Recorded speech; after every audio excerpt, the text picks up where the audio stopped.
مصیبت کا نازل ہونا ہلاکت کے لیے نہیں بلکہ امتحان کے لیے ہوتا ہے۔ سخی کو سخاوت کرتے وقت جو خوشی ہوتی ہے اس کا اندازہ بخیل کبھی نہیں کر سکتا۔ اگر تم ہارو گے نہیں تو تم کبھی بھی جیت کا مزہ نہیں لے سکتے۔ نرم الفاظ پر کچھ خرچ نہیں ہوتا لیکن ان کی قیمت بہت زیادہ ہوتی ہے۔ اپنے دشمن کو ہمیشہ معاف کر دو، یہ اس کو سب سے زیادہ اذیت دے گی۔ انسان کے تمام غم اور پریشانیاں اس کی ناجائز خواہشوں کی وجہ سے آتی ہے۔ جو شخص کسی کو خوش رکھنے کے لیے ایک سانس بھی لے تو اس کی عبادت نماز روزے سے بہتر ہے۔ ہمیشہ ان لوگوں سے ڈرو جو اپنا معاملہ اللہ پر چھوڑ دینے والے ہو۔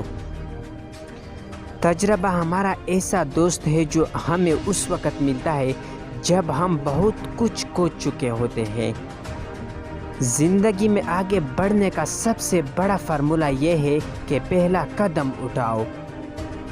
دنیا میں سب سے زیادہ نفرتوں کا سامنا سچ بولنے والوں کو کرنا پڑتا ہے۔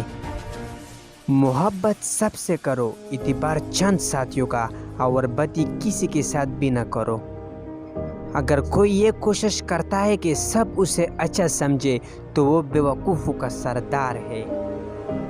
جس کو تم سے سچی محبت ہوگی وہ تم کو فضول اور ناجائز کاموں سے روکے گا۔ جو آدمی ارادہ کر سکتا ہے اس کے لیے کچھ بھی ناممکن نہیں۔ جو کام اخلاص کی نیت سے نہ کیا جائے اس کا انجام برا ہوتا ہے۔ عالم کے علم کی سب سے بڑی زکوٰۃ یہ ہے کہ وہ جاہل کی جہالت کو برداشت کرے۔ خدا کی مخلوق کی خدمت کرنا خدا کو خوش کرنے کا بہترین ذریعہ ہے۔ خاموشی عالم کا زیور ہے اور جاہل کی جہالت کا پردہ۔ اسلام کا سر بلند دیکھنا چاہتے ہو تو دوست اور دشمن کی پہچان کرنا سیکھو۔ آپ 40 عالموں کو ایک دلیل سے ہرا سکتے ہیں لیکن ایک جاہل کو 40 دلیلوں سے بھی نہیں ہرا سکتے۔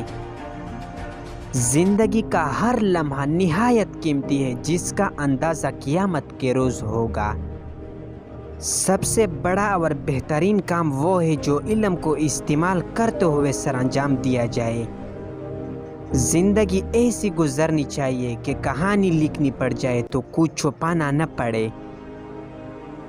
دنیا میں 2 طرح کے دکھ ہیں، ایک وہ جو تمہیں توڑ دیتے ہیں اور ایک وہ جو تمہاری زندگی بدل دیتے ہیں۔ خاموش ہو جانا لیکن بے ادبی نہ کرنا۔